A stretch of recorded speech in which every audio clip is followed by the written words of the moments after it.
quarta apresentação de hoje vai abordar investimentos e usos de HVO, o hidrogênio verde, e os SAFs, os combustíveis renováveis para a aviação. Nós vamos chamar para fazer essa apresentação a Cristine Kubo. Ela é diretora de combustíveis renováveis para a América do Sul da Bunge. Cristine Kubo, por favor.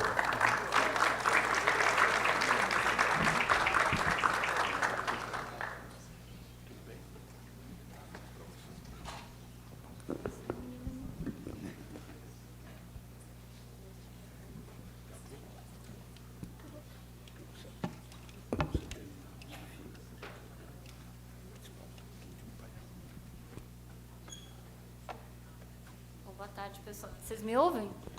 Sim. Boa tarde, pessoal. Antes de mais nada, obrigada pelo convite para estar aqui hoje, contando um pouquinho do que a Bunge vem fazendo nesse setor de transição energética. Meu nome é Cristine Kubo, eu sou diretora da área de energias renováveis da Bunge, aqui para a América do Sul. Essa é uma área que foi criada pela Bunge em 2002, é uma área global. A Bunge já tem como propósito a conexão entre a produção agrícola, né, os produtores agrícolas, e os consumidores finais, e aí não podia ser diferente nessa área de combustíveis, da gente ter uma equipe também dedicada para olhar para esse cliente, que é um cliente novo para esse setor, né, que meus colegas que estarão aqui hoje todos trabalhando aí no processo da transição energética, e a gente, como empresa, buscando encontrar soluções mais inovadoras e adequadas para atender essa nova demanda que vem para o nosso mercado. Falando um pouco rapidamente da Bunge, acho que a maioria aqui conhece bastante a empresa. A Bunge é uma empresa de 200 anos de atuação, que há 120 anos atua no Brasil. Hoje é a empresa número 1 em capacidade de esmagamento. É a maior esmagadora de soja do Brasil também. Conta hoje com 23 mil funcionários, são mais de 300 unidades espalhadas pelo mundo. A gente, no Brasil, é o maior esmagador, está em praticamente todas as saídas portuárias do Brasil, fazendo uma exportação muito forte para outros mercados. A gente está presente em 40 países e movimenta principalmente soja e seus derivados, trigo, milho, entre outras commodities. A gente, na Bunge, entende que sustentabilidade é a razão de existência da nossa empresa, né? A gente é a conexão entre o agro e os mercados consumidores e pensa em sustentabilidade como a estratégia central do nosso negócio, né? Sustentabilidade para a Bunge é core business, não é compliance, não é marketing, é, de fato, o centro da nossa estratégia. E aí, por conta disso, os nossos pilares estratégicos estão baseados em agricultura regenerativa, que acho que é hoje um grande diferencial quando a gente pensa na redução de emissão e no que esse mercado de transição energética vem buscando. Conecta diretamente com o segundo pilar, que está relacionado às novas sementes e culturas de segunda safra. Acho que, como já foi falado aqui, esse é um grande potencial do Brasil, a possibilidade de ter mais de uma cultura numa mesma área que permite uma redução de emissão considerável. Isso é essencial para o terceiro pilar, que é o pilar de combustíveis renováveis, que visa disponibilizar uma maior quantidade de óleo por hectare para atender a demanda gigantesca que vem dessa indústria. E que não poderia estar desconectado com a questão da disponibilidade de alimento e proteína vegetal, que, como foi bastante falado aqui no painel anterior também, o esmagamento de soja sempre foi feito pela proteína, óleo sempre foi subproduto, e o que essa demanda toda de óleo vai trazer para o mundo, embora nem sempre se consiga ter clareza disso, é um excesso de proteína, né? Um excesso de alimento para o mundo, e não o contrário. Dentro, então, dessas estratégias, a gente tem um programa bastante relevante de agricultura regenerativa, onde a gente vem investindo e pretende investir mais 20 milhões de dólares para ampliar o fomento de práticas regenerativas no campo. Aí estamos falando de cultura de cobertura, de utilização de bioinsumo, de adoção de práticas de agricultura de precisão e na assistência técnica para o produtor agrícola conseguir entender essas mudanças que o mundo vem demandando e conseguir implementar isso no campo. A gente, hoje, por conta dessas iniciativas, anunciou no ano passado que a gente atingiu 100% de rastreabilidade, tanto das nossas compras diretas de soja, como das indiretas também. A gente tem hoje um grande programa de monitoramento socioambiental dentro da nossa cadeia. E o resultado disso tudo é atestado nas diversas certificações que a gente tem para atender os mercados mais exigentes de Europa, Estados Unidos, tanto na parte de combustível, mas também na parte de alimentos, na parte de alimentação animal. Esses mercados, na verdade, demandaram as mudanças de políticas de sustentabilidade muito antes do mercado de combustível. Acho que o mercado de combustível acaba chamando mais atenção e trazendo mais luz para as questões de desmatamento, de rastreabilidade, mas essa é uma demanda que a Bunge trabalha já há muitos anos em função de uma demanda que veio primeiro do mercado de alimentos. Quando a gente fala aí da cadeia produtiva para chegar no feedstock, né, no óleo vegetal como insumo para a produção de combustível, a gente se entende como o elo de ligação entre os produtores de combustível, né, quem tem ali a demanda do feedstock, que hoje é um fator-chave na decisão de investimento, de quem pretende colocar uma planta nova, né, as escalas que esse mercado de combustível traz para o agro são escalas gigantescas, que a produção agrícola nunca viveu. E a ponte com o lado agrícola não é simplesmente falar com o agricultor, com quem vai produzir determinado grão para que haja um insumo para a produção de combustível, né? A cadeia do agro ela começa muito antes. O agricultor, para poder desenvolver ali a sua plantação, ele precisa de orientação, de assistência técnica, entender o que são práticas de agricultura regenerativa e como implementar. A gente faz isso através de 2 canais, né? Quando a gente fala de grandes produtores agrícolas, a gente tem uma empresa chamada Orijo, cuja especialidade é prover assistência técnica para esses produtores, não só em práticas de manejo, buscando uma agricultura mais sustentável, mas também na introdução de culturas de segunda safra alternativas com alto potencial de produção de óleo por hectare. Quando a gente fala de pequenos agricultores, que é um público mais pulverizado, a gente também tem nossas iniciativas para atender esse público através das revendas agrícolas, das quais a gente tem parceria. Então, nós temos investimentos nessas revendas agrícolas espalhadas pelo Brasil inteiro e que ajudam a transferir também para o pequeno produtor as ideias da agricultura regenerativa e as melhores práticas para que a gente consiga capturar o maior volume possível de produção agrícola brasileira que seja possível de ser reconhecida como baixa emissão e utilizada nesse mercado.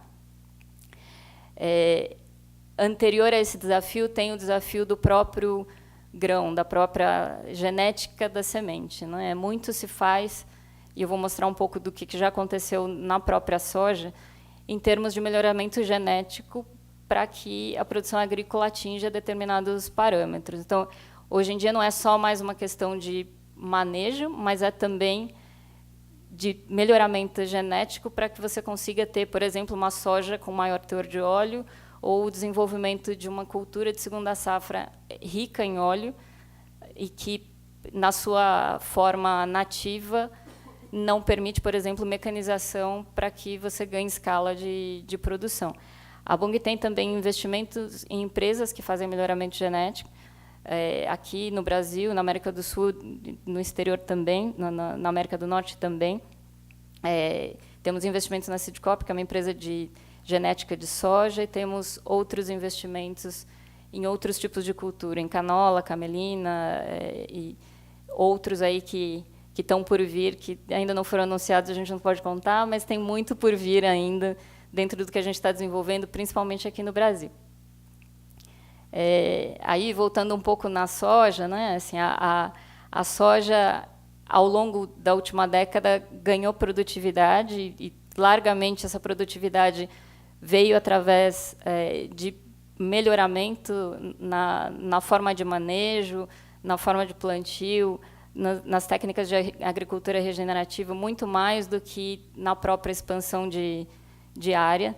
E isso faz com que a gente hoje possa considerar que a soja brasileira é uma soja de baixa emissão, que conseguiu, ao longo das décadas, percorrer um caminho de ganho de produtividade sem depender unicamente de abertura de áreas.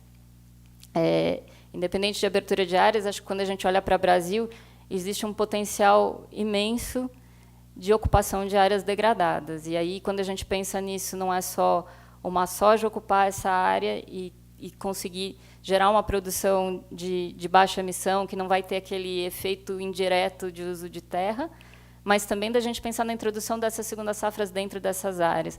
Isso é uma possibilidade que é bem particular do Brasil e que nos coloca também com um diferencial muito grande para atender as demandas desse mercado. É um potencial enorme para ser explorado, pensando em primeira e segunda safra. E, por fim, acho que todo o grande foco do nosso trabalho dentro da Bunge está no desenvolvimento de soluções que suportem essa transição energética baseada nesses desenvolvimentos de novas sementes, novas culturas, que vão sair um pouco da competição food versus fuel, que tanto se fala, que se comentou aqui. Muitas delas não são culturas alimentares, e outras delas são culturas com melhoramentos genéticos, com diferenciais, para gerar mais produtividade. Acho que todo o trabalho é feito visando geração de mais óleo por hectare, né? Quanto mais óleo por hectare a gente consegue gerar, mais a gente abastece esse mercado, permitindo uma transição energética justa, né? Que é aquela que não onera, que cria um equilíbrio entre as diversas demandas da sociedade. Então, culturas que têm alto conteúdo de óleo, que conseguem ser plantadas no Brasil como uma segunda safra ou nessas áreas degradadas, que tenham possibilidade de escalar a produção, de forma que você tenha um custo baixo de produção, porque também não adianta desenvolver uma cultura com alto teor de óleo e não conseguir dar escala para ela, e o custo disso onerar muito a produção do combustível, que consiga endereçar de forma adequada o farelo que vai ser gerado, que quando a gente vai para esse mercado de combustível, a história é oposta, né? A gente está falando de uma geração de um excedente de farelo, e como a gente alocar da melhor forma e conseguir transformar esse excedente de proteína em alimento.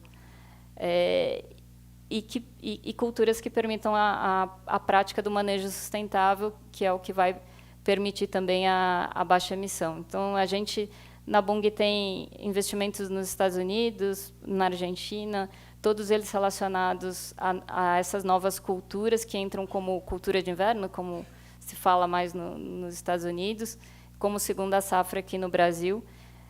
E essa é a nossa grande contribuição para atender esse mercado novo que está chegando e a gente poder ser parte da transição energética de forma sustentável e equilibrada.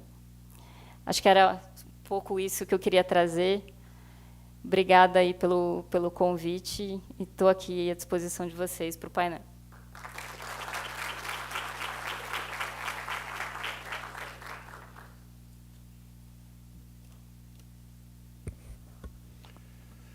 Obrigado, Cristine. E fica aqui, você participa do último painel. Um lembrete, eu já fiz de manhã, mas o público vai alterando. Só lembrando que todo o conteúdo deste evento está sendo gravado em vídeo e vai ser disponibilizado posteriormente pela equipe de comunicação da Abiov, nas redes sociais da Abiov. Inclusive, essas apresentações vão ser disponibilizadas. Fiquem atentos ao site da Abiov, vai tudo ser colocado ali à disposição de vocês, tá? Vamos lá. Depois da Cristine, temos aqui. Esse painel ele vai aprofundar a discussão sobre o tema abordado pela Cristine, investimentos e usos de HVO, o hidrogênio verde e SAFs, os combustíveis sustentáveis para a aviação. Vamos convidar ao palco, primeiramente, o gerente-geral de marketing da Petrobras, Bernardo Noronha Lemos. Bernardo, por favor.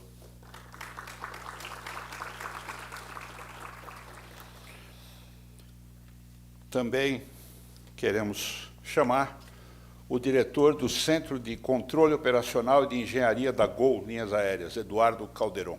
Eduardo, por favor.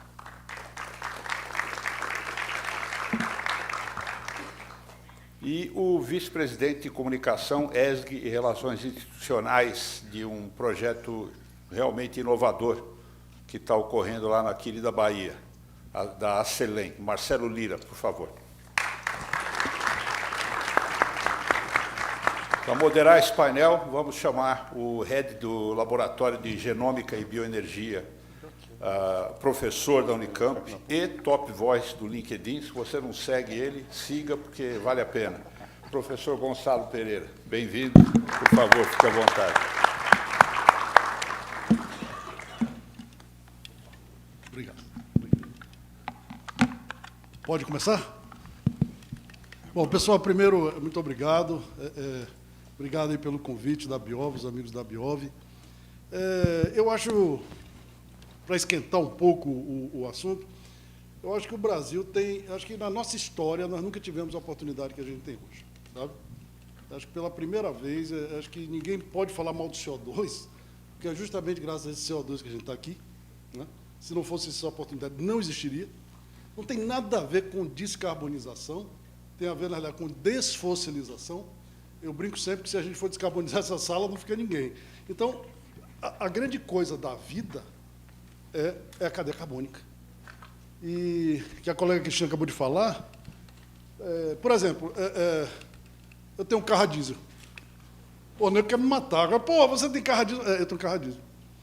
Eu planto, e nós plantamos, numa parte desse, aqui está aqui, que não deixa mentir, cerca de 10 a 20 mil árvores por ano. Quando eu olho minha pegada, como você estava comentando, ela é negativa, muito negativa. Na realidade, eu desfossilizo, que o nome não é descarbonização, esse nome está totalmente errado, e esse nome, ao estar errado, ele não está errado por acaso. Na hora que você diz, né, descarbonizar, não pode ter CO2 na saída do escapamento. Porra, mas espera aí, eu capturei 100, estou emitindo 10, eu estou negativo. Não, mas tem CO2 aí. Então, vamos para o carro elétrico, a bateria. Não sei se vocês olharam, se vocês viram, e aí começa esse papo de food versus fuel, que eu vou falar bastante isso aqui. Né? Quer dizer, nós todos vamos falar. Não sei se vocês viram, a China parou de exportar adubo. Parou de exportar por quê? Porque ela está precisando daqueles componentes minerais para a produção de bateria. Ninguém fala disso, por quê? Porque escapamento não tem. Não tem escapamento de carro elétrico. Pessoal, nós não somos racionais. Esse papo que o ser humano é racional é papo para boi dormir. Nós somos seres emocionais. Nós avançamos na emoção. Por que diabos a gente está aqui? Porque a gente comunica mal. A gente não consegue comunicar. O Tesla vendeu, a Tesla vendeu crédito de carbono. Só que um estudo feito na Universidade de Colônia, em 2019, mostrou que um Tesla, na Europa, emite mais do que um BMW a diesel. Mas o Tesla não tem escapamento. Quem é de vocês, quem é de nós, que para fazer conta, pelo amor de Deus? Você só vê, tá, não é? A China tem entupido de carro elétrico. O aumento de consumo de carvão na China é proporcional ao número de carros elétricos. É só olhar, é só fazer conta, é só ver. Aí nem começa com esse papo, e eu já vou terminar, para a gente conversar para valer, né? Isso aqui é só o esquenta, tá bom? Food versus fuel, acho que o João não está aqui, não sei se está, vai estar, e vai ter um negócio importante. Food versus fuel. Esse negócio diz o seguinte, meu amigo, só tem food, né? Quem produz food. Aí eu parei para pensar e fui no ChatGPT, Marcelo. Fiz ChatGPT, quanto é que a Islândia produz de alimento? Importa quase tudo. 400 mil habitantes. Aí eu digo, porra, e o Brasil? Quanto é que o Brasil produz de alimento? A gente produz alimento para 2 bilhões de pessoas. A gente, com 200 milhões de pessoas, produz alimento para 2 bilhões de pessoas. Aí eu fui para a pergunta final. Por favor, me indique qual é o índice geral de fome da Islândia. Aí o chat GPT responde, não tem, não dá para calcular. E do Brasil, 6,8. Temos 20 milhões de pessoas com insegurança alimentar. Agora, que era muito mais, né, há poucos anos atrás. Então, pessoal, tem nada a ver com food versus feel. Tem a ver com segurança alimentar. A Islândia não produz. Então, ela devia estar passando fome. E nós devíamos estar todo mundo, porra, super gordo aqui, todo mundo... Né? Pessoal, de novo, nós não somos seres racionais, nós somos seres emocionais. A comida não é de graça, você tem que comprar comida. Segurança alimentar demanda que você tenha dinheiro para comprar. Então, meu amigo, o certo é biofuel for food. Nenhuma atividade gera tanto emprego qualificado como uma cadeia do biocombustível, que vai desde o campo até a fronteira, né, científica, com as células de combustível, na produção. O Brasil é um dos poucos países que tem indústria automobilística para valer, que desenvolve alguma coisa. Por quê? Por causa do etanol. Pessoal, dado esse, né, essa abertura longa, baiano, com o microfone na mão, e aí eu vou começar com outro baiano aqui, é meu amigo desde... É por acaso que a gente está aqui, né, nem sabia, né, foi coincidência. Somos sócios também em produção de cacau e tal. Conheço o Marcelo há muito tempo, foi da Globo, é um super comunicador, de verdade, isso é super importante. E, por acaso, estamos juntos, eu como cientista, obviamente, ele como executivo, no programa, né, da Acelen. Queria, Marcelo, por favor, que você falasse sobre isso, que isso é fundamental. Bom, pessoal, boa tarde aí a todos. Muito obrigado, Biov, pelo convite. E eu estava até com medo aqui dessa abertura do Gonçalo, viu? Porque quando ele se empolga, ele vai longe, e aí fica difícil a gente acompanhar, né? O comunicador, na verdade, é ele, o professor Gonçalo, que sabe fazer isso muito bem. É muito bom aqui estar na companhia dos demais membros aqui desse painel, acho que vai ser bem interessante. Vou falar um pouquinho antes do projeto da Acelen, mas eu queria conectar também, eu vou fazer esse comentário na abertura, para não esquecer, eu queria conectar esse painel com o anterior, em 2 pontos, e com o que a Cristine comentou, de abundância de proteína, ou seja, o biofuel está provocando, ou vai provocar abundância de proteína, que é um negócio absolutamente fantástico, né? E com o comentário do Daniel, quando ele tratou da questão do executivo brasileiro. O poder executivo brasileiro está mais alinhado para demandar, efetivamente, um posicionamento global. Como é que o Brasil se posiciona nesse tema globalmente? Então, eu vou falar disso aqui depois, eu queria provocar isso aqui depois. Deixa eu fazer meus comerciais primeiro aqui do nosso projeto, até que para vocês conheçam, possam conhecer bem, né? A Acelen é uma empresa criada pelo fundo, um dos fundos soberanos dos Emirados Árabes, chamado Mubadala. Ele, na verdade, ele é um braço do fundo, né, um private equity chamado Mubadala Capital, que tem uma das suas investidas no Brasil. A Acelen tem investimento em vários outros setores. Também tem investimento na Ativos, né, um grande produtor de etanol também. Então, está bem posicionado nessa área de energia, né? A Acelen foi criada com o objetivo de ser relevante, de ser um ator muito relevante na transição energética. E o nome Acelen combina um pouco disso, vem de aceleração, energia e excelência, né? Então, o objetivo é, de fato, a gente permitir ou participar desse processo de aceleração da transição energética no Brasil. E, para isso, a estratégia foi colocar um pé numa refinaria, uma grande refinaria, e essa refinaria foi adquirida da Petrobras, a refinaria de Mataripe, refinaria de 300 mil barris, fizemos um investimento grande lá também de modernização da refinaria. É a segunda maior refinaria do país, produz aproximadamente 14% do refino, 12% a 14% do refino brasileiro, então é relevante, é a mais antiga. E esse investimento foi feito ali com o conceito de que vamos colocar o pé em produção de combustível de alto carbono, para que daqui, de fato, a gente possa dar o salto para combustível de baixo carbono. E no momento que a gente assumiu a refinaria, nós já começamos a montar, a criar o projeto de produção de combustível de baixo carbono da Acelen, que é um projeto de produção de SAF e de diesel verde a partir de uma palmeira brasileira chamada macaúba, uma palmeira que está presente praticamente no Brasil inteiro, né? Então, colocamos uma equipe técnica eficiente. Essa equipe começou a estudar o projeto, se cercou de cientistas como a equipe do Gonçalo, da Unicamp, a equipe da UC Davis, na Califórnia, Universidade de Viçosa, enfim, várias equipes técnicas para ir montando, criando, elaborando esse projeto e concebendo que tipo, que dimensão esse projeto a gente deveria oferecer ao Brasil como uma alternativa interessante na produção de SAF e de HVO. Para fazer uma história longa, curta, já que temos aqui pouco tempo nessa abertura, nós concebemos um projeto para a produção de 1 bilhão de litros de HVO ou SAF. É um projeto que envolve a produção verticalizada, ou seja, uma das essências da produção de SAF, também foi falado aqui um pouquinho no painel anterior, é a disponibilidade de matéria-prima. Então, a gente acha que a integração é fundamental, por isso nós fomos na agricultura até o combustível. Então, esse projeto envolve um plantio de 180 mil hectares de macaúba. Macaúba é uma árvore, portanto, ela demora para produzir. É um projeto que já começou, nós já investimos num centro de tecnologia em Montes Claros, um investimento de aproximadamente 300 milhões de reais. Esse centro de tecnologia vai produzir 10 milhões de muda por ano, exatamente para abastecer as fazendas que vão sendo adquiridas com o passar do tempo, para completar esses 180 mil hectares.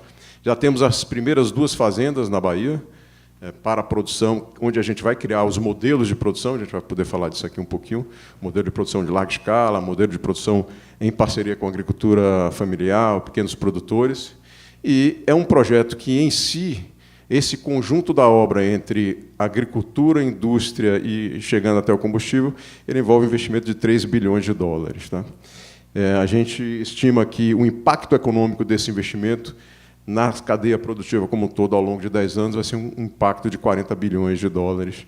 É, portanto, um projeto que, diferente do que se propaga quando a gente encontra as resistências, né, no posicionamento dos nossos produtos no mercado global, ele traz uma geração de riqueza na cadeia produtiva, que é um benefício social, ambiental, tenho certeza disso, e social, desde o pequeno produtor até o Estado, com aumento de arrecadação de impostos. Então, nós temos essa oportunidade nesse projeto, talvez, refletindo o potencial que o Brasil tem de fazer uma transformação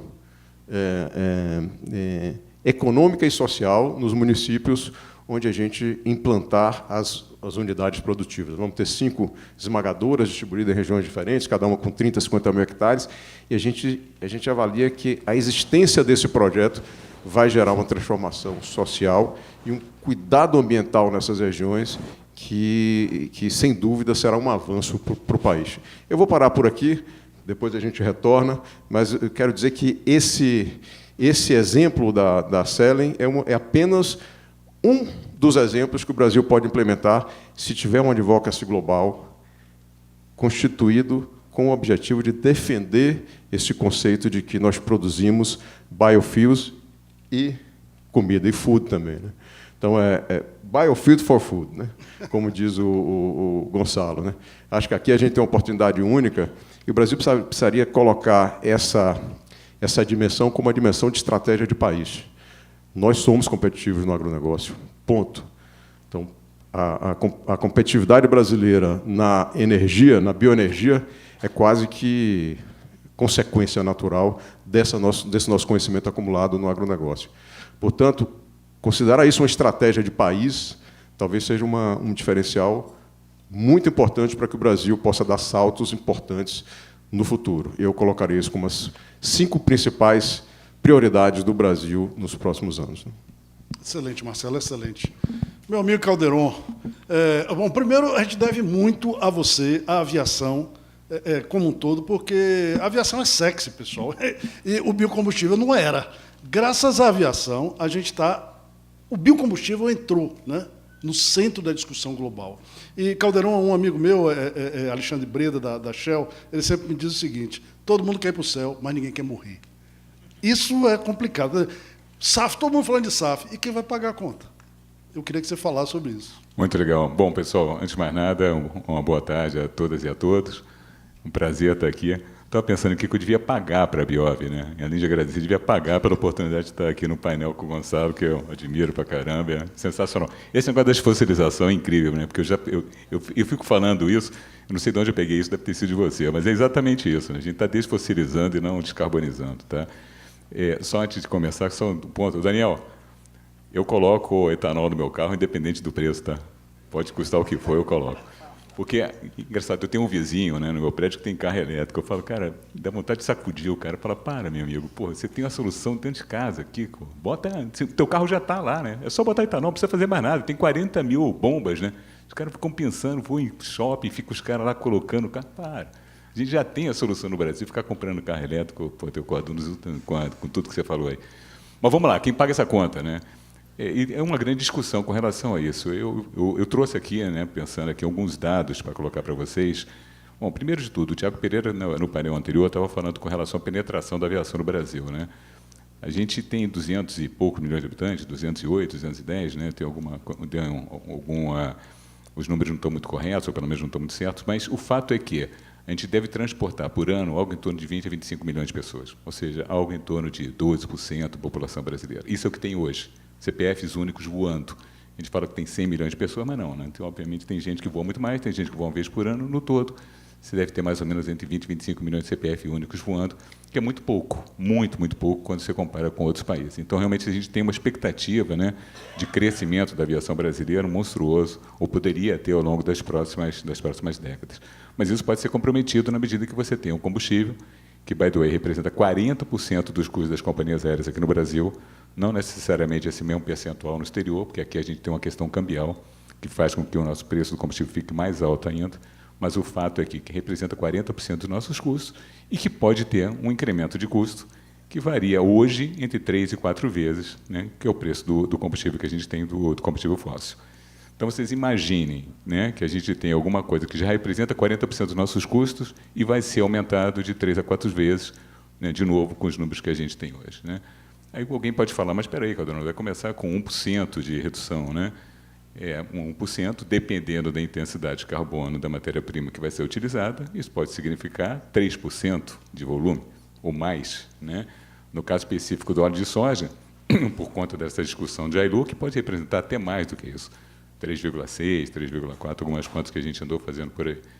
Dependendo do preço que isso for, se imagina, de 3 a 4 vezes, né, não precisa, mas tudo bem, não vamos nem falar disso. Vamos fazer que seja UCO, vamos fazer que seja Telos, vamos fazer que seja qualquer coisa aí com intensidade de carbono baixíssima, né? De qualquer maneira, você vai precisar de 1,2% para chegar no 1%, né? Se esse negócio custar 3 vezes, 4 vezes mais, vai representar um acréscimo de custo em torno de 2,4 a 3,6. 3, vamos arredondar esse negócio, 3% de incremento de custo em algo que já representa 40% do nosso custo. Vai representar 0,1%, 3% de aumento de custo. Você fala, pô, mas 3% de custo não é nada, né? Muito pouco. Só que companhia aérea, meus amigos, tem uma margem desse tamanho. A gente é impactado por tudo que vocês imaginarem, né? É meteorologia, plano de manutenção, é a indústria mais segura do mundo, obviamente, não tem que falar isso, mas isso tem um custo. A gente tem avião reserva, a gente tem avião que fica no chão quando tem algum problema. Se o avião tiver algum problema, a gente não sai voando para ele, não tem acostamento no céu, né? A gente simplesmente não decola. Então, você tem acréscimos de custos constantes na nossa operação, tá? Então, quando a gente tem alguma coisa que representa 3% de acréscimo de custo em algo que já representa 40% do custo total, o impacto é muito grande. A gente não sabe como é que vai ser, né, o futuro. A gente começa com 2027 com 1%, vai evoluindo até 2037, chegando a 10%. Você pode falar, mas espera aí, o preço vai cair, né? Pode ser, mas ninguém sabe. Pode ser que se mantenha mais ou menos nesse mesmo patamar, né? Existem algumas projeções que mostram que esse nível de preço, né, pode continuar com valores muito altos durante muito tempo. Se isso acontecer, quando chegar em 2027, em 2037, que a gente vai precisar de 10%, né, de redução de emissões, a gente está falando de um acréscimo de custo de combustível de 35%. Pode chegar a 35% se esse negócio custar coisa. Pode ser muito mais, mas, enfim, pode ser 35% se for alguma coisa com baixa intensidade de carbono, matéria-prima com baixa intensidade de carbono, que custe aí entre 3 e 4 vezes o que custa o combustível fóssil hoje, né?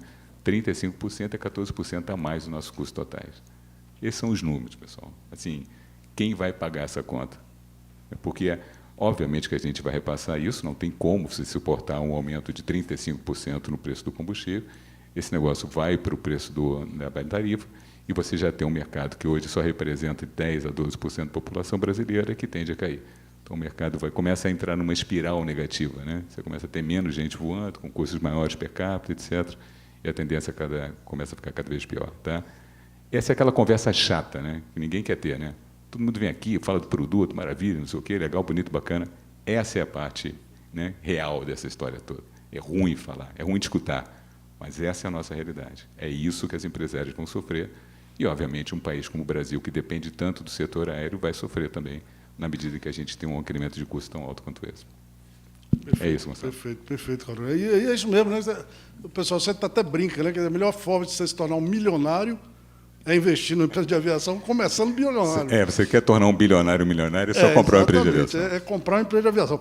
Mas o cara faz por amor, é verdade, tem essa coisa, né, do propósito, Mas, como você disse, é um mercado gigantesco, o Brasil está engatinhando, a gente tem um potencial imenso, e eu tenho certeza que a gente vai chegar lá. Como? Com aumento da eficiência, aumento da produtividade, novas culturas, tudo que a gente está fazendo. E aqui a gente tem um driver fundamental, que é a Petrobras. Né? Bernardo, como é que a Petrobras vai chegar aí a fazer um combustível de aviação mais barato? Porque chegar no preço não interessa. Né? A gente tem que aproveitar a nossa vantagem. Né? O Brasil é uma grande plataforma de fótons. Né? Como é que a gente chega lá? Bom, muito boa tarde, pessoal. Primeiro, agradecer a oportunidade da Biov por estar aqui, né, podendo discutir com nobres colegas aí temas tão relevantes, tão importantes, né, para o país hoje e para o futuro também. Né.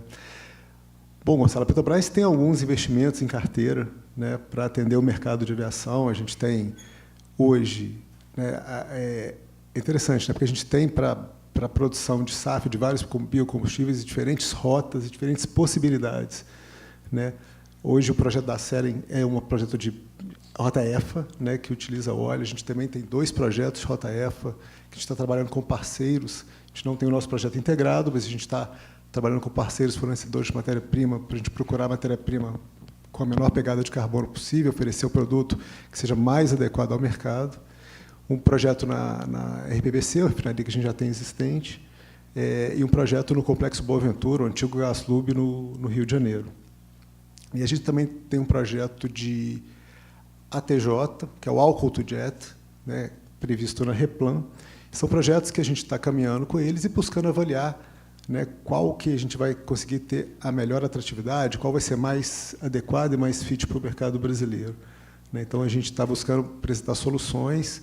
E são projetos que, hoje, em carteira na Petrobras, eles estão para 2029 e adiante. Né. A gente tem um desafio de 2027 ter um SAF no Brasil. A gente, né, mandatoriamente tem nossa regulação nacional e também a regulação do Corsia, que a gente precisa atender, não só para os voos domésticos, como para os voos internacionais. E a gente tem o intuito de, já esse ano, oferecer ao mercado brasileiro um SAF de coprocessamento. Né? É um produto que a gente tem como, com os nossos ativos existentes, oferecer para o mercado e atender a demanda futura e até atual, que já existia, porventura, das companhias aéreas. Né? A gente espera que a gente consiga ter um produto competitivo no mercado. A gente sabe que esse é um desafio, Calderon. É um desafio, acho que, para todos os segmentos de mobilidade, de uma forma geral. Né? A gente substituir os combustíveis fósseis por alternativas sustentáveis e com custo equivalente. Né? Eu acho que o transporte rodoviário passa por esse desafio, o transporte marítimo passa por esse desafio e a aviação também.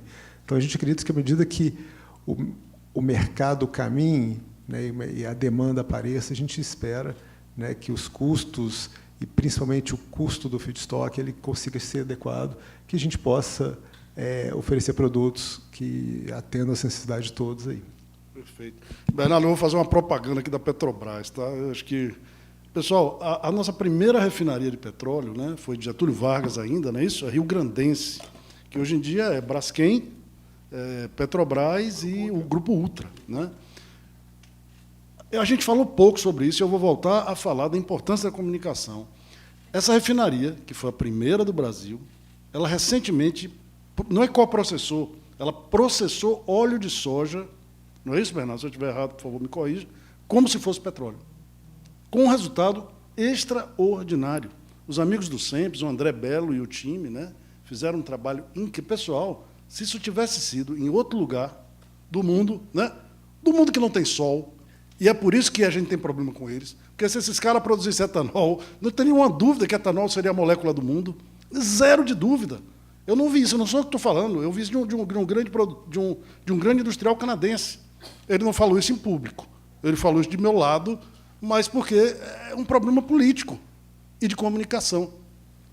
E aí, para você, associando aí a rio-grandense, Cristine, eu falei, a gente estava falando antes, não sei se vocês sabem, mas a gente faz o absurdo de exportar soja em grão. Uma das razões disso foi o que o João falou, não tem o que fazer com tanto óleo. Erro nosso, porque a gente fez uma conta na Unicamp, uma modelagem realmente. Pessoal, se a gente, ao invés de usar diesel, o diesel é um problema enorme, a gente importa, vocês sabem, Marcelo está aqui perfeitamente, é um mercado complicado, a gente importa uma coisa, a gente literalmente queima uma quantidade de divisa incrível. Todo esse diesel poderia ser substituído por biodiesel. Todo ele. O impacto no PIB seria extraordinário. Me fala sobre isso aí. O que é que você acha? Eu recebi um monte de coisa. Não pergunte ela sobre isso, sobre aquilo, sobre o problema da Bunge. Esqueça que você é da Bunge. Me diz aí o que é que você está sentindo. Vai ser difícil ela esquecer que ela é da Bunge. Assim como eu esqueci que ela é da Bunge.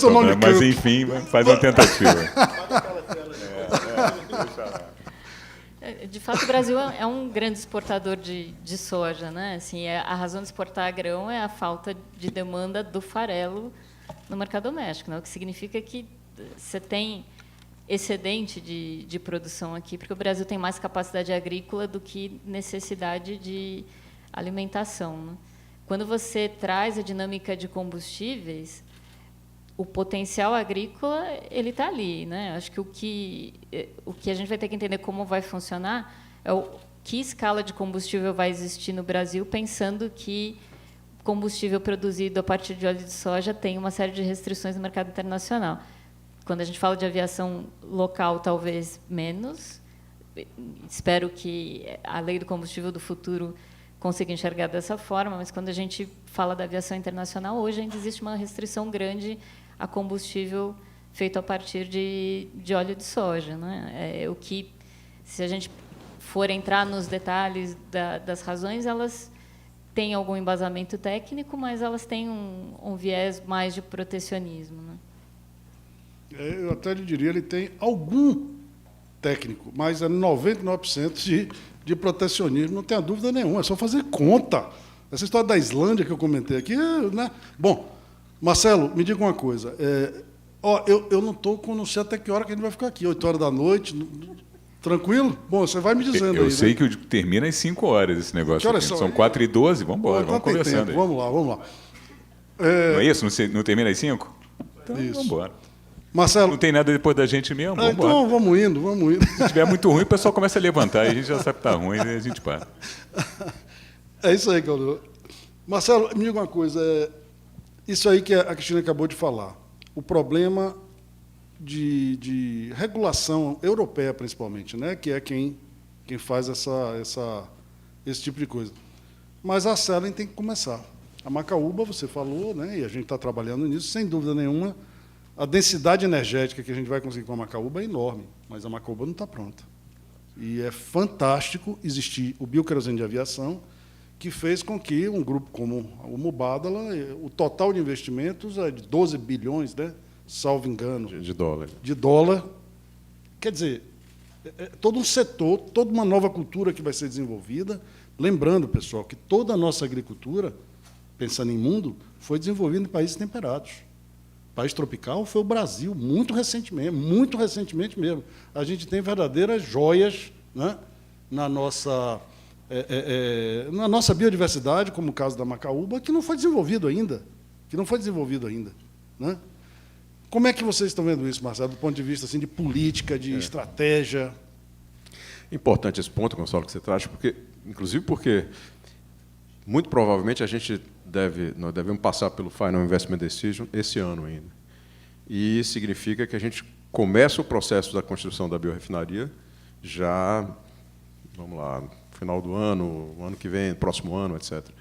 E esse prazo é de 2 anos, mais ou menos. 2 anos a gente tem uma biorrefinaria com plena capacidade de produzir 1 bilhão de litros de SAF ou de HVO. E não tem macaúba para isso, claro. Né? Macaúba é uma árvore que você planta, ela vai começar a produzir com 3 anos e meio, 4 anos, etc., e vai atingir a maturidade produtiva com 7 anos. Até lá, são outros óleos que nós usaremos. Usaremos UCO, usaremos óleo de soja, num volume muito significativo. Né? Então, essas restrições, que a Cristine comentou, a gente começa a bater na porta dos mercados e encontrar esse tipo de abordagem de restrição à produção brasileira de biocombustíveis. Eu não acho que a soja é a produção brasileira de biocombustíveis. É o biocombustível como alternativa energética de como uma commodity global. Eu acho que é um pouco mais isso do que exclusivamente a questão da certificação da soja e tal. Então, até porque, como disse o Gonçalo aqui, 1% disso é técnico, 99% é protecionismo, e a gente acha que é por aí mesmo. Né? E aí eu remonto, e vou bater na tecla novamente, Daniel, na questão da estratégia de país. Acho que tem 3 coisas que a gente precisa estruturar no Brasil para o Brasil enfrentar essa batalha. Isso é uma batalha comercial quase nas mesmas dimensões que o Trump está fazendo agora com a questão tarifária. A primeira é, de fato, a gente ter uma definição de estratégia de país. Isso é importante para o país.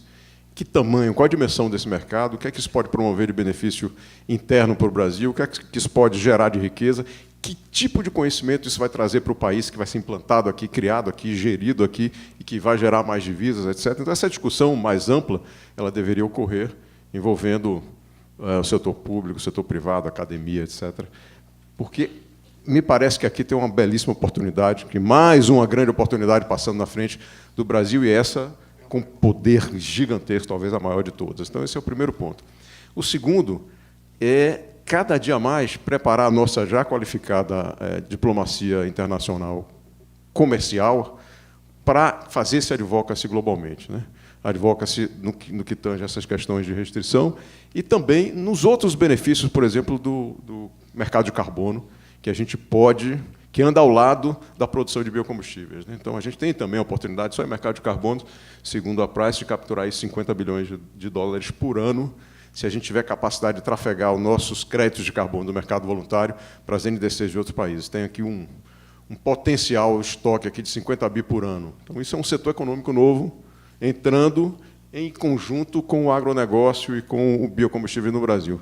E o terceiro ponto é estruturar os sistemas produtivos brasileiros para que a gente fique cada dia mais competitivo na produção de biocombustíveis e, portanto, mais perto de uma equidade com os fósseis. Essa equidade não vai ocorrer tão cedo, na minha opinião, tá, Caldeirão?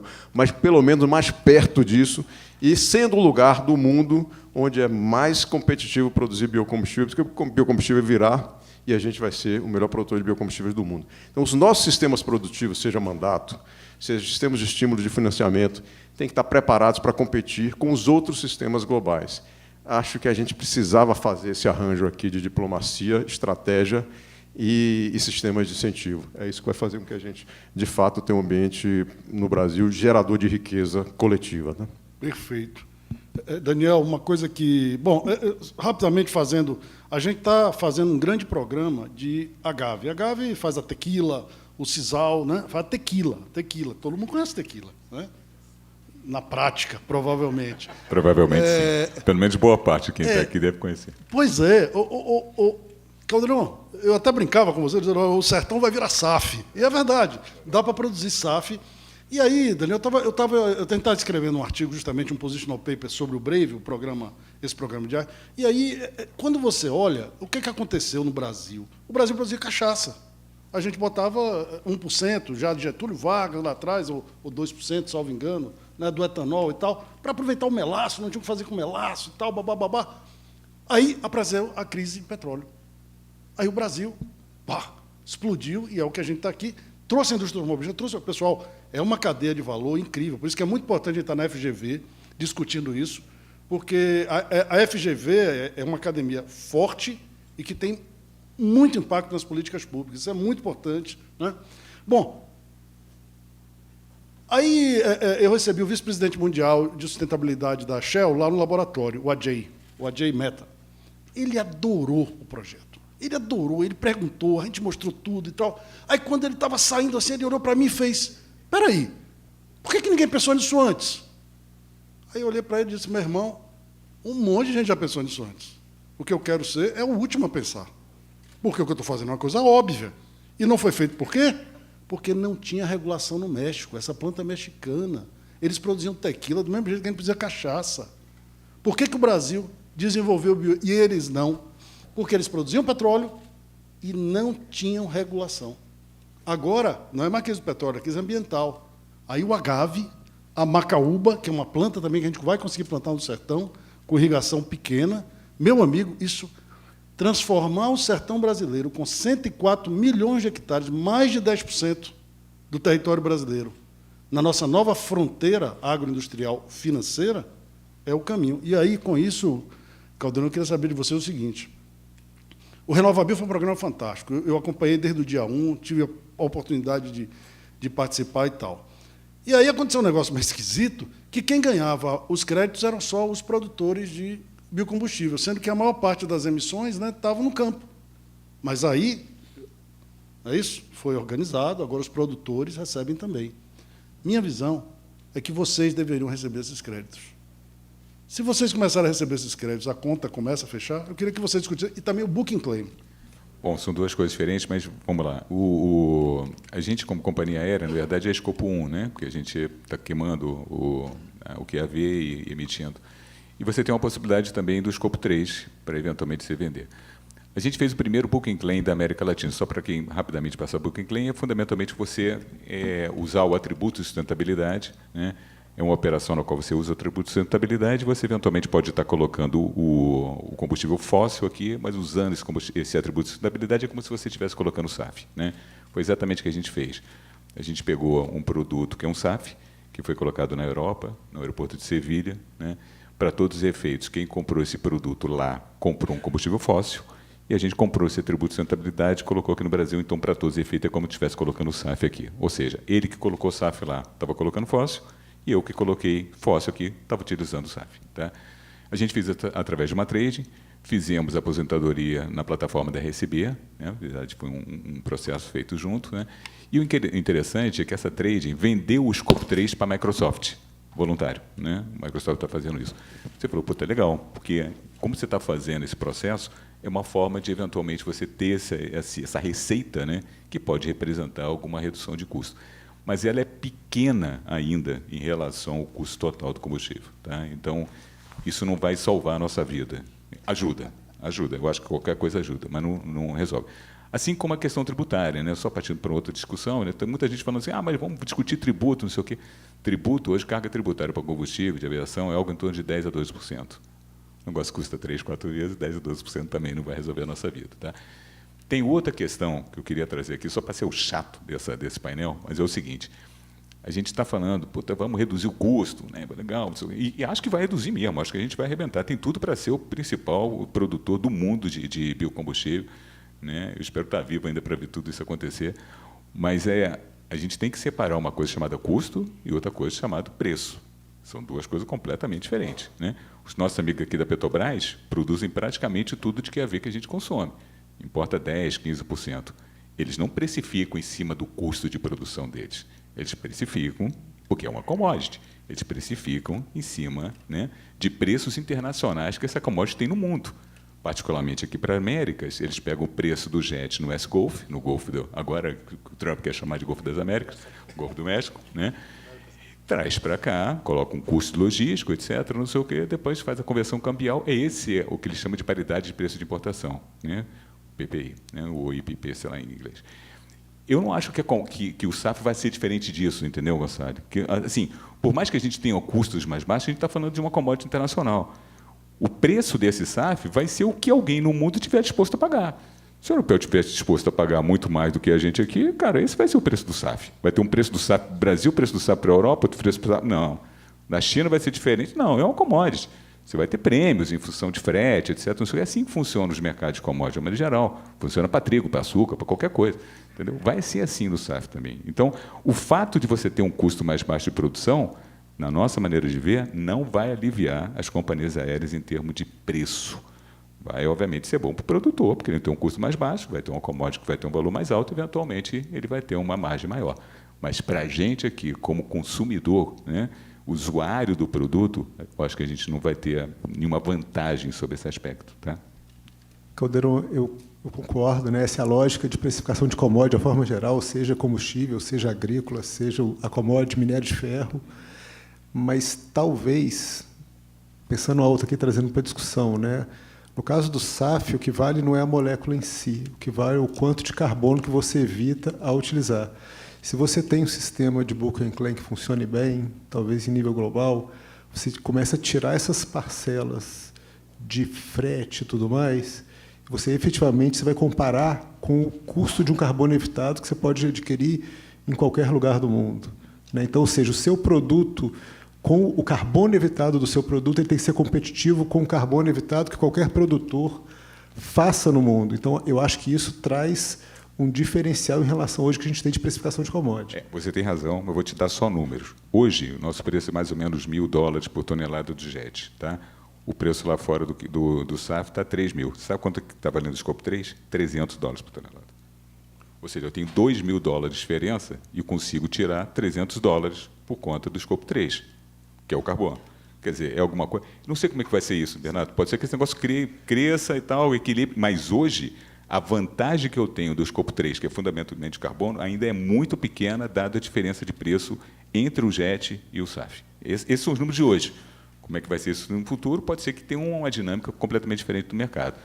Eu não quero ser cético, entendeu? Eu só estou dando dados atuais. Como é que vai ser esse negócio no futuro, eu não sei. É o mercado que está sendo criado ainda, né? A gente está aprendendo e está vendo isso acontecer. Tem muita né? coisa para rolar debaixo dessa ponte. Vou fazer um comentário sobre isso. Bom, primeiro, você vai viver muito, bicho. Você ainda é mesmo, a gente vai longe. A gente vai, a gente vai ver isso tudo. Se eu continuar enganando, vamos embora. Pessoal, deixa eu fazer um comentário sobre isso aqui. E voltando a dizer esse papo de racionalidade. Isso não existe. Isso é papo para boi dormir. Um belo dia, um sujeito com pouco dinheiro foi para casa, cheio de menino, queria comprar umas pizzas. Aí fez, porra, molecada, rapaz, um cabra aqui me vendeu esse título aqui, não vale nada. Né? Deixa eu ver se o cara da pizza recebe. Tô duro. O cara topou. Tá tudo bem, eu recebo o seu título. Aí ele pagou 3 pizzas, eu não sei os sabores, 10.000 bitcoins. Ele pagou 10.000 bitcoins por 3 pizzas. Fique com seus títulos, porque um belo dia esse negócio vai explodir, pessoal. Ó, a gente mal começou a ver a alteração das mudanças do clima. A gente mal começou a ver. É tempestade aqui, é inundação aqui. Nós somos emocionais. Eu não sei se vocês sabem, mas o Congresso americano, quando ele aprovou aquele protocolo de Nagoya, ou sei lá, não me lembro agora, de Kyoto, sabe o que o senador fez? Mandou desligar o ar-condicionado. Pessoal, nós somos emocionais.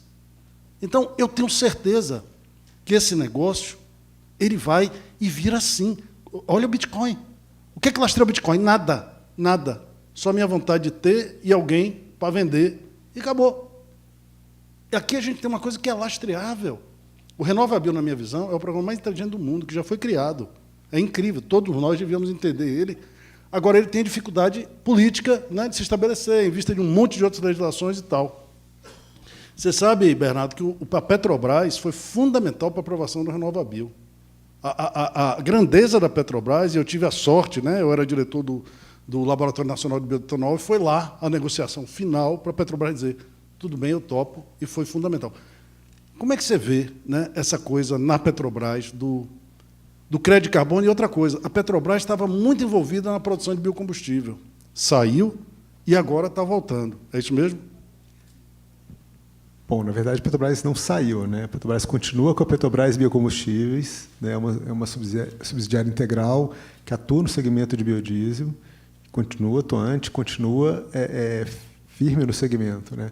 A gente realmente teve uma mudança de direcionamento, a gente tinha um direcionamento muito de desinvestimentos e concentração mais no upstream, né? E recentemente teve uma mudança e estamos retomando projetos de downstream, retomando os projetos de mais sustentáveis, né? de bioenergia e tudo mais. Tanto é que tem esses projetos todos que eu listei aqui, você complementou com a RPR, né? De forma muito feliz, né? É um projeto que não é exclusivo Petrobras, tem outros 2 sócios, mas que a gente realmente está voltado para esse segmento, está buscando, né, estar mais presente e está participando desse mercado, que é o futuro, não tem jeito, né? O petróleo ainda vai existir por algum tempo, é natural, né? Existe questão de segurança energética também dos países, do Brasil, mas o caminho está claro a ser seguido e o não foco, né? Fugiu a palavra agora, gente, mas assim, o Brasil tem esse viés do biocombustível, do agro, a vocação. DNA, obrigado, DNA. Isso, a vocação. Obrigado, Marcelo. A vocação do agro, né, é muito forte. Então, a Petrobras quer participar disso, contribuindo com combustíveis ainda mais sustentáveis. Né? Então, assim, a Petrobras efetivamente não saiu, eu diria que ela recuou um pouco o pé, mas estamos voltando. Né? Em relação à RenovaBio, ela é importante mesmo. Né? É importante ter um mercado bem regulamentado. Né? Isso vai fazer parte, vai ajudar o mercado a se desenvolver. Né? E a gente fica feliz de poder participar e contribuir também. Perfeito. Cristine, eu vou também ainda nessa linha. A Bunge, acho que é a maior, uma das maiores, a segunda maior talvez do mundo, em breve a primeira, mais ou menos isso, né? Eu acho. Não sei se o nome é esmagadora, mas é comercializadora, né, de grãos e tal. Como é que vocês veem a questão dos créditos de carbono? Sendo uma comercializadora, como é que vocês... Eu acredito que esse é o futuro, essa é a moeda do futuro, sabe? Como é que vocês veem isso? Como é que está isso na estratégia da empresa? Eu acho que quando a gente pensa em Brasil e no potencial agrícola que tem aqui, né, seja a soja, outras culturas de segunda safra, seja uma macaúba, o potencial de gerar combustível de baixa emissão aqui é muito grande. Né? Como isso vai se distribuir pela cadeia para que, para ter book and claim, alguém precisa voar nesse avião abastecido com SAF? Né? Como a gente faz o Brasil conciliar a cadeia inteira para que esse benefício fique para o país e aí como isso vai se distribuir ao longo da cadeia, que eu acho que é o fator-chave. O potencial está aí. Tem um advocacy para fazer, né, de brigar por aquilo que existe localmente, e o potencial que tem. Uma macaúba da vida vai ter um potencial de baixa emissão de carbono gigantesco. Né? A gente tem uma série de culturas aqui que poderiam gerar baixa emissão e, portanto, você tem um combustível aqui com um atributo sustentável muito grande. Precisa alguém voar com esse SAF para que o Brasil consiga capturar esse ganho. Né? Vai ter que ter uma distribuição adequada ao longo da cadeia para que isso seja viabilizado. Senão, a gente vai acabar perdendo esse potencial. Né? Se esse combustível sai do país, porque o Magol não pode abastecer o avião, porque o custo ficou muito alto, esse benefício vai acabar sendo dispersado pelo mundo, em outros países que vão ter capacidade de comprar esse combustível. Perfeito. Bom, infelizmente, a gente não vai ter até 5 horas, não, viu? A gente só tem mais 5 minutos. E aí a pergunta vem para você. Acho que o André Nasser, que está ali, ele diz o seguinte, mas, rapaz, eu vou traduzir do meu jeito, tá? O que é isso, rapaz? O óleo de soja não é tão caro assim, não. Não vai ficar tão caro assim produzir SAF, pô. E aí, o que você acha? Olha, eu acho o seguinte, hoje, do jeito que está, com esse iLook maluco aí, assim, é o que tem, tá? Vocês têm que fazer um advocacy imenso para fazer tudo isso que eu assistia toda de manhã aqui, assistia o pessoal falando. É isso, é um absurdo, né? A gente tem uma tremenda matéria-prima, maravilhosa, que é um subproduto, como já tinha escutado outras vezes, vocês colocaram de novo aqui como da propriedade, mas vocês têm que fazer um advocacy maior, né? Porque não vai ter mercado brasileiro, né? Assim, primeiro, a lei fica muito claro que ele fala harmonizar, né? Então, harmonizar é uma palavra meio dúbia, né? Mas eles tentam harmonizar com o ICAO, né? Então, o que está lá, a gente vai tentar fazer alguma coisa semelhante aqui, RenovaBio, ICAO. Vamos ver como é que vai ficar esse negócio. Mas eu acho difícil. E o mercado brasileiro é pequeno, né? Vai começar com 1%, 2%, não sei o quê. Não adianta vocês produzirem para vender no Brasil. Vocês vão produzir para vender no mercado mundial. Então, se vocês não resolverem esse negócio do iLook, vocês não resolvem o problema de mercado do óleo de soja. Ponto. Então, eu acho que esse é o ponto mais importante que a gente tem que ver. Tá? Com relação a gente, aqui, só um detalhe importante. Eu acho que essa questão do crédito de carbono, tudo que foi colocado aqui, eu acho que tem super a ver, Gonçalo, e vai ser esse o futuro. O nosso problema é a largada. Olha o que está acontecendo. O que a gente tem no mundo hoje? Você tem a Europa com mandato, e cumpra-se, sinto muito, os caras estão querendo fazer a SAF, uma confusão do cacete, ninguém se entende lá, mas estão lá e estão tentando fazer o negócio viabilizar. E você tem os Estados Unidos, que também ninguém sabe como é que vai ficar, né, agora com a chegada do Trump, mas que tinha lá uma política de incentivo fiscal para tentar equalizar o jet ao valor do SAF. É mais ou menos isso. Eu acho que o governo brasileiro tinha que pensar, dado que a gente não é Europa, a gente não tem trem de alta velocidade levando passageiro para lá e para cá, a gente só tem avião. Se você sai daqui para Recife, você vai demorar 3 dias se você for de ônibus.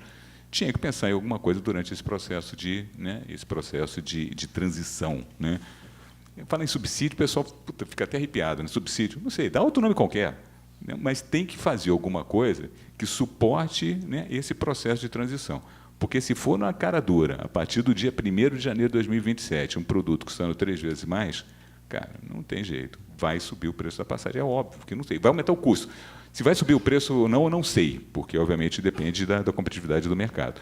Mas que vai ser um incremento de custo muito substancial para as companhias aéreas, isso eu não tenho a menor dúvida. Tá?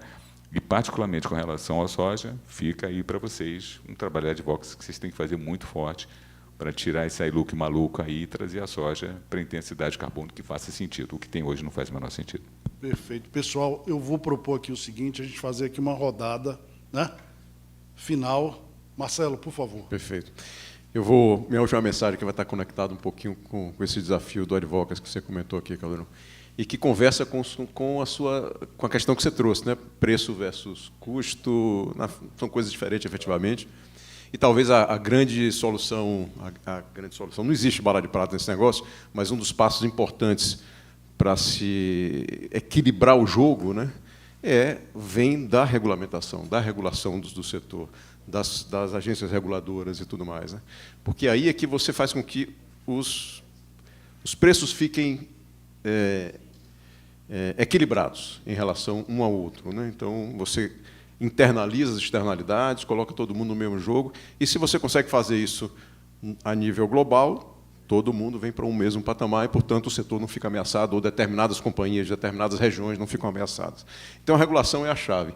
E a última mensagem, pessoal, é que nós vivemos um ano de 2024 com um avanço significativo na transição energética, na definição da legislação da transição energética brasileira. Pelo menos 3 grandes leis foram aprovadas, né? O PATEM, o mercado de carbono e o combustível do futuro. Né?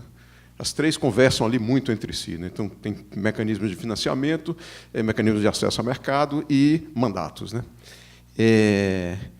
Agora, a partir de 25, é que começa o jogo para valer, porque, na verdade, a gente precisa detalhar essa legislação a nível regulatório. Então, aqui é que nos detalhes ali que vão morar as oportunidades para a gente fazer desse setor um setor extremamente promissor para o Brasil. Então, novamente, a advocacy, aí agora a nível nacional, né, regional, nacional, né, mas para que a gente esteja preparado no Brasil para ter um ambiente de negócios que estimule o investimento na transição energética, que, a partir daí, a gente esteja preparado para enfrentar essa batalha que vai ser construir um ambiente de mercado acessível para o biocombustível brasileiro poder operar no mundo inteiro. E nós temos plena capacidade de fazer isso do ponto de vista de custo produtivo. O Brasil, alguém comentou aqui antes, é a Arábia Saudita da fotossíntese mesmo. Né? A gente é a Arábia Saudita da fotossíntese. A gente consegue produzir energia no custo mais barato do mundo, energia renovável. E esse é o grande diferencial que a gente tem, e por isso eu acho que isso tem que ser, de fato, estratégia de país. Né? Obrigado, pessoal. Perfeito. Caldeirão. Bom, só de novo, né, reafirmar, eu acho que o país tem tudo para ser um tremendo produtor de biocombustível, mas eu acho que tem que ficar bem claro que a gente vai passar um período até que tudo que a gente falou aqui seja realidade, Gonçalo, né, que a gente tenha crédito de carbono, que eventualmente reduza um pouco o custo das companhias aéreas, etc., não sei o que lá, né, que haja essa harmonização, blá, blá, blá, tudo que acontecer, a gente vai passar um período difícil aí, que eu acho que o governo vai ter que ser mais efetivo em algum tipo de política, né, nesse momento de transição. Essa, pelo menos, é a nossa leitura. Caso contrário, vai ser muito complicado, porque a gente vai ter, de novo, um incremento de custo muito alto, né, e isso vai se refletir, de alguma maneira, né, na oferta de passagem, na demanda, para um país que precisa, como a gente acabou de falar aqui, que hoje já tem uma penetração muito baixa, né, e pode continuar ou para isso ou para baixo, que eu acho que, obviamente, não é o intuito do país. O intuito do país é crescer, né, e crescer, obviamente, em todos os segmentos. Tá? Então, acho que o que fica de recado vamos olhar as experiências, né, fora do país, vamos ver como é que as coisas estão acontecendo, para a gente tentar fazer isso aqui da maneira mais harmoniosa possível, né, e, principalmente, esse trabalho de advocacy, que é fundamental, né, para os setores, né, produtivos brasileiros no mundo inteiro, para mostrar, né, o que já foi falado diversas vezes ao longo dessa manhã e tarde aqui, para mostrar o quão importante é o biocombustível no cenário internacional. Tá? Perfeito, perfeito. Bernardo.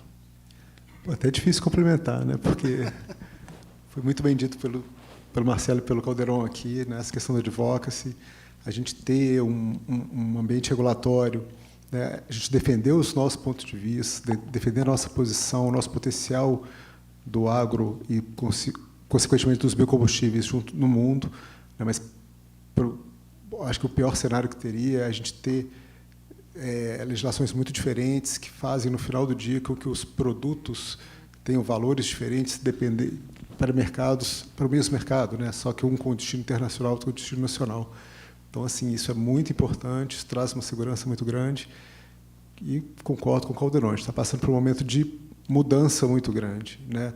No mundo, com a introdução desses novos produtos, com entendendo como é que as coisas vão funcionar. Então, a gente precisa ter um pouco de paciência, que a gente acha que consegue passar por isso e contribuir para o crescimento do país. E agradecer mais uma vez a Biov a oportunidade. Obrigado.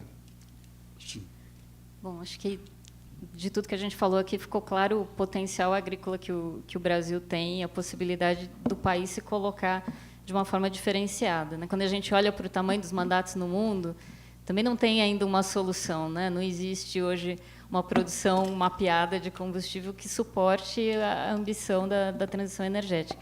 Acho que o Brasil tem um potencial enorme. Eu concordo que essa questão do advocacy é fundamental, porque a gente tem, na essência, o potencial, precisa que as regulações e as legislações no mundo permitam que o Brasil aproveite esse potencial. E eu acho que esse é um advocacy que não é de um setor específico, é de uma cadeia inteira que precisa se juntar. E aí acho que o André aí da Biov está aí à disposição para, em nome do nosso setor aqui, ajudar nessa batalha. Perfeito. Bom, primeiro, queria agradecer ao Pimenta pelo convite aqui. Essa mesa não poderia ser melhor. Presta atenção, a gente tem um fundo de petróleo, Mubadala, né? O cara que vai comprar mais caro, o sujeito do petróleo e o sujeito e a pessoa, né, do bio como pessoal. Eu acho o seguinte, o mundo vive, não é o Brasil só, sabe? O direita, esquerda, essa coisa, essa loucura. Pô, tem um cabra cor de abóbora que acaba de surgir, que está mandando no mundo e aumentando as divisões. Sinceramente, biocombustível, a cadeia do biocombustível é sinônimo de prosperidade. Ela nos une o Brasil inteiro. João, você tem uma missão imensa. A gente falou mal de você pra cacete, que mandou você ir embora. Mas agora que você voltou... Rapaz, você tem ouro na mão. Você tem a única coisa que pode juntar o Brasil. Você vê, por exemplo, soja. Acho que tem 3 associações, né? As 3 associações estão aqui. Está todo mundo junto. A gente tem que aproveitar isso aí. Pessoal, o advocacy é feito com dados. A gente precisa de dados objetivos. Sou da academia. Os dados existem em profusão. Mas a gente está ruim, muito ruim, na comunicação. Mas está horrível. João, a gente tem que... Não adianta aquele cara sério fazendo... Não adianta, não vai... Ó, para finalizar, viu? Eu adorei um anúncio da Fiat, eu não sei quem viu. Eu achei sensacional. Tá um cara já mais velho do que eu, mais velho do que a gente, chegando em casa e tem uma moça, não sei se é a mulher dele, não sei o que é, assim, né, sensualizando para ele. Aí ele, desesperado, vai no banheiro e pegar a pílulazinha azul. Ele só tem uma. Aí, quando ele vai com tanta energia que a pílula cai pela janela, e sai pela janela, e vai para telhado, e para italiano, e vai para tudo. Aí, no final, tem um cara abastecendo o carro, né? No modelo antigo da Fiat. Aí a pílulazinha, pum, cai dentro do tanque. Você viu? Rapaz, aí vira um outro carro. Aí todo mundo, a mulherada vai em cima do cara. É bem machista, tá? Mas, pessoal... Infelizmente ou felizmente, eu sou geneticista, eu não estou exagerando, nós somos máquina de jogo e sexo. Só isso. O resto é consequência. Se a gente não pegar esse eixo, a gente não convence ninguém. Então, a advocacy é fundamental, mais o marketing... Hã? Do jogo ou do sexo? Rapaz, os dois, viu? Minha mulher que nomeou, não estou brincando. Pessoal, essa é a nossa essência. E aí, para finalizar de verdade... Veja o que aconteceu no Brasil com as bets. Bolsa Família, o governo teve que botar, meu irmão, pare de jogar e coma. Estou falando sério, pessoal. Nosso cérebro joga para reproduzir. Isso é muito poderoso. Eu tenho proposto, fazer um RenovaBet. Quer dizer, você... É verdade, rapaz. Já imaginou, você vai abastecer, você recebe um pouco de CBIL, aquele negócio está oscilando ali, ó, você fica doido atrás daquilo. Aí você não precisa... Aí você pode tirar o problema da distribuidora, que é um problema de um lobby desgraçado. Você tira a distribuidora. Aí você diz, porra, isso não vai funcionar. Não vai funcionar? Lembra das pizzas e do Bitcoin? Meu amigo, a gente está precisando de ter mais vontade, a gente está precisando de ter mais risco. Mais risco, João. No convencional, não vai. Graças a Deus, nós temos uma aviação nisso. Até hoje, o nego não associa etanol com usineiro. Os maiores produtores de etanol do Brasil, quem é? Raizen, como é? BP Bung. Não tem mais nada a ver. Mas a gente continua ativos, continua associado ao dever de casa. É isso que eu queria dizer. Muito obrigado. Foi fantástico. Na minha visão, a participação foi excelente. Obrigado. Professor Gonçalo, muito obrigado. As postagens dele são assim, tá? Então, siga ele no LinkedIn, que vocês vão gostar. Muito obrigado a todos vocês pela participação.